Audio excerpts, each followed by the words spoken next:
Hello guys, welcome back to this channel. In today's video, I'll be showing you how we can import a video to CapCut project. Alright guys, first thing first, I'm going to create a project in my CapCut application. I'm going to click on new project, and here we can import our videos from our device. We just need to click on the circle like this. You can import multiple videos as well. And if you want to select the video from certain folder or albums from your device, you can click on album right here. Then you can select the album you would like to import your video from. And I'm going to select this album, for example. Then we just need to click on the video as before. And after we're done selecting the video from our device, we can click on add.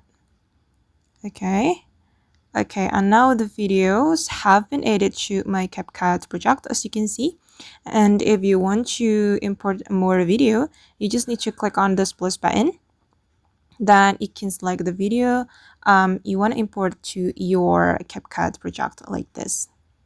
Okay, and just click on add. Alright guys, and that's how we can import the videos to CapCut. I hope this tutorial will be useful for you. Thank you so much for watching, and if you found this tutorial useful, don't forget to hit the like button, leave your comments, and also subscribe to the channel. See you on the next video.